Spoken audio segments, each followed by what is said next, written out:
Selamat pagi sahabat Petra yang terkasih di dalam Kristus. Sudahkah kita mengasihi orang lain hari ini? Semoga kita pagi ini menyambut hari yang baru dengan kesehatan dan dengan kekuatan dari Tuhan.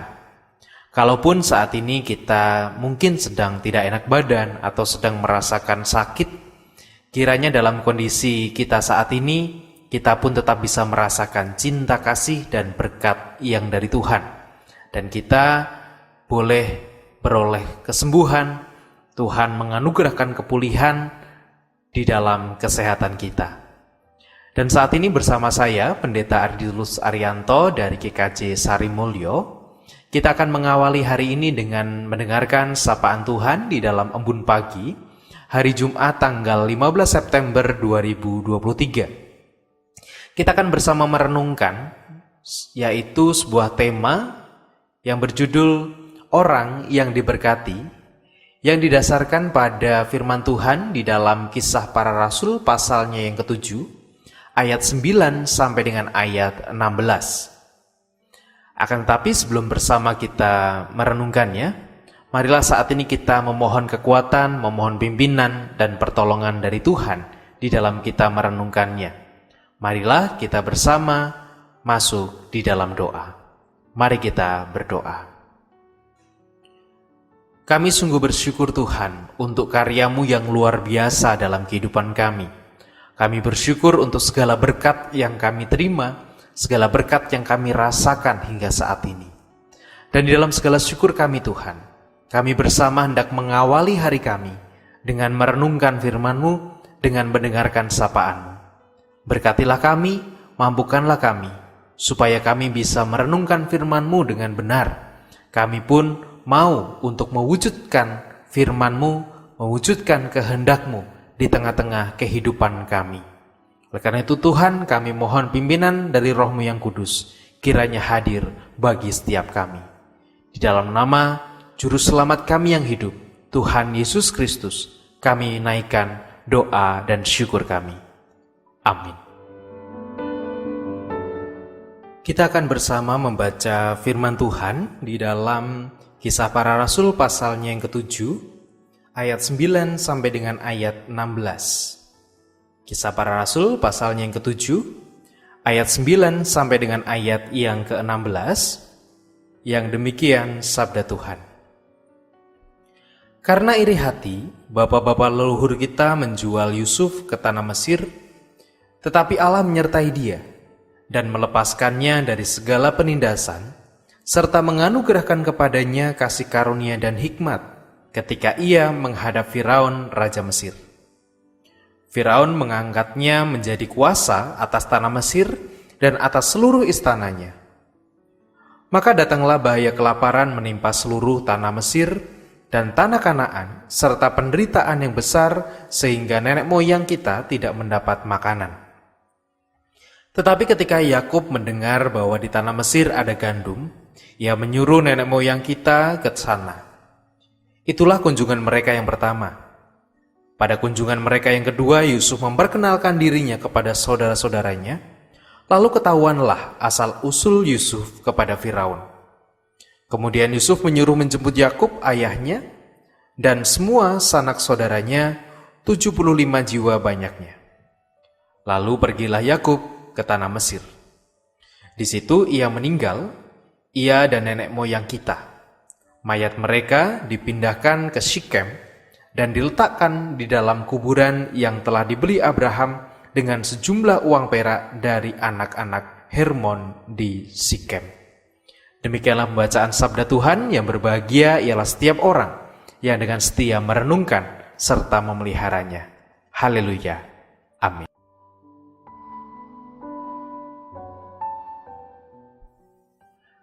Sahabat Petra yang terkasih, mungkin kita sering atau pernah mendengar tentang ungkapan yang kaya semakin kaya, yang miskin semakin miskin.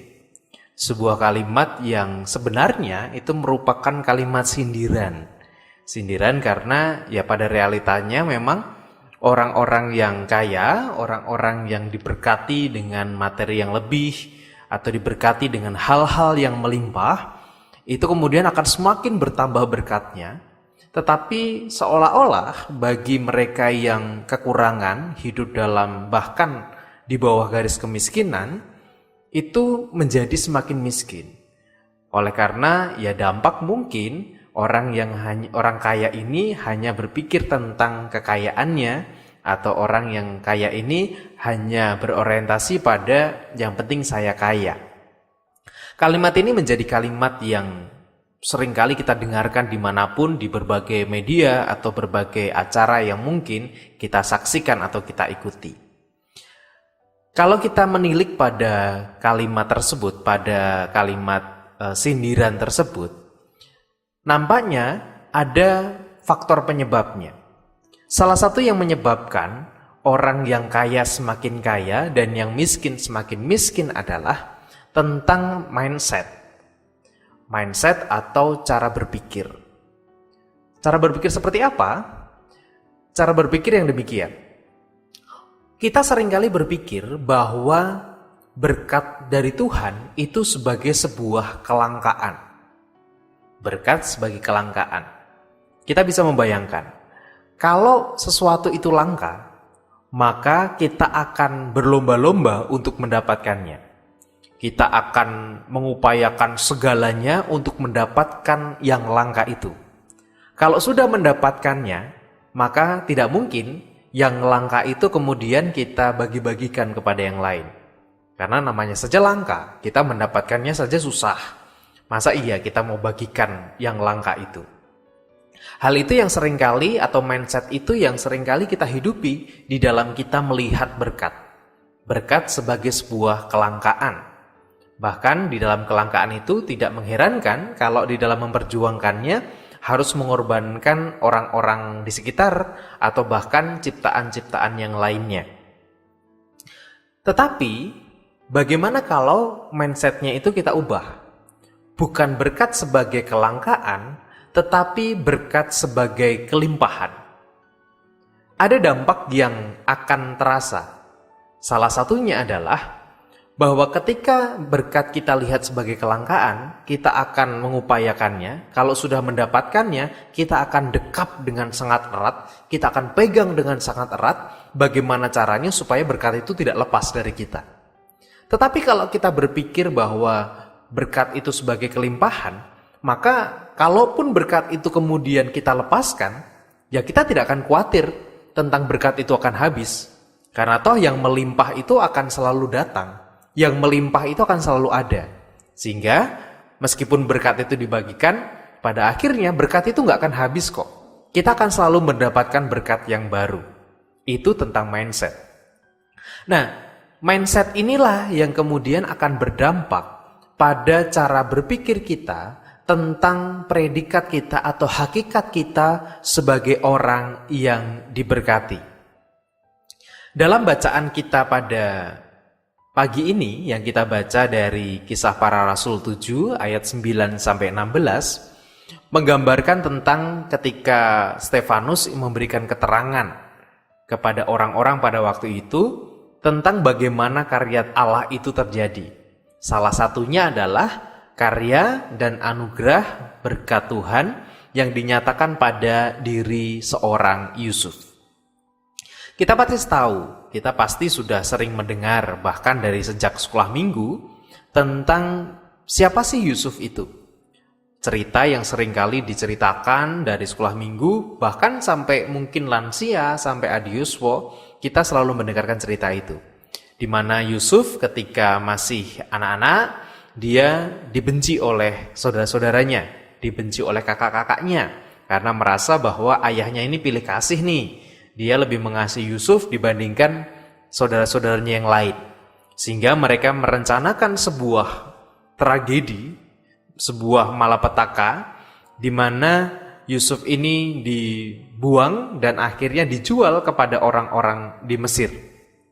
Satu pengalaman yang tentu tidak menyenangkan bagi Yusuf, ketika ia harus dijual ke orang Mesir menjadi orang asing sendirian di negeri orang. Tanpa saudara, tanpa orang tua, dan tanpa seorang pun yang dikenal. Ia menjadi anak yang asing menjadi seorang anak yang harus berjuang di tengah-tengah kehidupan bangsa yang lain yang tidak ia kenal. Akan tapi kemudian dinyatakan juga bahwa justru disitulah berkat Tuhan itu terjadi. Yusuf di dalam kondisinya yang sebagai orang asing diberkati oleh Tuhan dengan cara Tuhan, sehingga Yusuf ini menjadi orang yang dipercaya oleh Firaun pada waktu itu. Dipercaya dipercaya sebagai tuan atas tanah Mesir. Dia mendapatkan kesuksesan, dia mendapatkan kekuasaan, dia juga mendapatkan berkat yang melimpah, tidak kekurangan, tidak kelaparan, bahkan ia sangat berkecukupan, sangat berkelimpahan. Tapi kemudian datang sebuah insiden, sebuah musibah di mana di tanah asalnya Yusuf ini terjadi kelaparan, terjadi kekeringan. Sehingga orang-orang kesulitan untuk mendapatkan makanan. Mereka tidak bisa mencukupi kehidupan mereka sendiri. Sehingga pada waktu itu Yusuf dan saudara-saudaranya kemudian datang ke Mesir untuk meminta pangan. Singkat ceritanya kemudian Yusuf menerima mereka untuk hidup di sana supaya saudara-saudaranya ini atau kakak-kakaknya ini beserta dengan seluruh saudaranya itu bisa tetap hidup, bisa tetap merasakan berkat yang Yusuf rasakan. Mari kita bayangkan, jikalau Yusuf ini berpikir bahwa berkat itu sebagai sebuah kelangkaan. Apa yang diterima Yusuf itu sebagai sesuatu yang langka. Maka bisa jadi Yusuf tidak akan pernah mau membagikan berkatnya kepada kakak-kakaknya.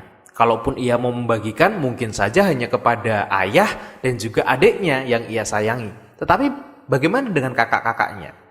Kalau konsep berpikirnya adalah tentang berkat itu langka, maka tidak mungkin Yusuf mau membagikannya kepada kakak-kakaknya. Toh juga karena kakak-kakaknya lah Yusuf harus menjadi orang asing di negeri orang, ia harus berjuang, ia harus mengalami tragedi yang sangat tidak menyenangkan, mengalami pengalaman yang sangat berat bagi dirinya. Ngapain harus membagikan berkat kepada kakak-kakaknya gitu. Tetapi mindset yang dibangun oleh Yusuf adalah mindset berkat sebagai kelimpahan. Ketika Yusuf mendapatkan apa yang saat ini ia rasakan, pertama ia berpikir bahwa berkat itu bukan berasal dari pencapaiannya semata. Itu asalnya dari Tuhan. Berkat yang Yusuf terima itu semuanya berasal hanya dari Tuhan, hanya dari kebaikan Tuhan. Sehingga tidak ada alasan bagi Yusuf untuk kemudian hanya memegang sendiri, hanya mendekap sendiri, hanya mengurung sendiri berkatnya, sedangkan melihat orang lain itu kesusahan, melihat saudaranya kelaparan. Bukan itu yang dilakukan oleh Yusuf. Yusuf justru melakukan bahwa berkat yang ia terima itu berasal dari Allah, sehingga ia punya tanggung jawab juga untuk membagikan berkat itu kepada saudara-saudaranya yang lain. Meskipun saudaranya itu sudah menyakiti dia, sudah mendatangkan musibah baginya, sudah mendatangkan pengalaman yang buruk di dalam diri Yusuf. Sahabat Petra yang terkasih, dari cerita ini setidaknya kita bisa merefleksikan dua hal. Yang pertama adalah kita harus menyadari bahwa berkat yang kita terima itu bukan sebagai kelangkaan. Tetapi berkat yang kita rasakan, berkat yang ada dalam diri kita, itu semua adalah sebagai kelimpahan yang asalnya dari Tuhan. Kita tidak bisa mengklaim bahwa, ini adalah berkat yang saya upayakan sendiri, ini adalah berkat dari perjuangan keras saya. Memang betul bahwa kita mungkin sudah berjuang dengan keras, tetapi itu semua tidak akan berarti apa-apa jikalau Tuhan tidak menganugerahkan berkat itu di dalam hidup kita. Dan dampaknya, harusnya kita pun mengubah cara berpikir kita, bahwa kalau berkatnya itu dari Tuhan, maka kita pun juga harus mempersembahkannya kembali untuk Tuhan. Mempersembahkannya melalui apa? Melalui orang-orang yang ada di sekitar kita. Kita mau untuk membagikan berkat itu kepada mereka, kita mau untuk kemudian turut memberkati orang-orang yang berada dalam kekurangan atau orang-orang yang membutuhkan setiap uluran tangan kita. Jangan sampai kita berpikir bahwa berkat itu langka, maka kita harus mengorbankan semuanya, mengorbankan orang lain, mengorbankan alam di sekitar kita, mengorbankan lingkungan supaya kita mendapatkan berkat itu. Ya, seperti sekarang ini kan banyak di daerah sedang tren soal isu-isu polusi udara, di mana salah satunya mungkin di Jakarta dan bahkan di Sleman pun juga ada yang mencatat kualitas udara di Sleman pun juga tidak terlalu baik, di Yogyakarta pun juga tidak terlalu baik. Hal ini memperlihatkan bahwa untuk mendapatkan kesenangan, seringkali kemudian kita mengorbankan alam di sekitar kita. Kalau kita masih melakukan itu, berarti mindset kita jangan-jangan masih melihat berkat itu sebagai sebuah kelangkaan, bukan sebagai sebuah kelimpahan yang asalnya dari Tuhan. Kalau kita masih berpikir begitu, mari kita koreksi bersama pikiran kita. Mari kita kemudian refleksikan pemikiran kita. Apa iya untuk mendapatkan berkat harus mengorbankan yang ada di sekitar kita? Kalau berkat itu ada kelimpahan, bukankah Tuhan pasti akan memberkati kita di dalam segala usaha yang kita lakukan? Toh berkat itu dicurahkan oleh Tuhan kepada kita dengan cuma-cuma kan? Di dalam segala pekerjaan atau dalam segala upaya yang kita lakukan. Sehingga kita tidak akan mendekap berkat itu sendirian. Lalu yang kedua, kalau kita sudah mendapatkan berkat, maka kita juga punya tanggung jawab untuk membagikannya kepada yang lain. Bahkan, semakin besar berkat yang kita terima, semakin besar pula tanggung jawab kita untuk membagikannya. Jangan berpikir bahwa semakin besar berkat yang kita terima, berarti kita bisa foya-foya seenaknya, berarti kita bisa hidup seenak kita bisa semakin tidak peduli kepada orang lain, kita bisa kemudian hanya menghabiskan berkat itu sendirian. Tentu tidak. Semakin besar berkat yang kita terima, justru semakin besar pula tanggung jawab yang kita emban. Tanggung jawab untuk membagikannya. Itu adalah mentalitas orang-orang yang diberkati. Refleksi bagi kita adalah mentalitas seperti apa yang kita punya.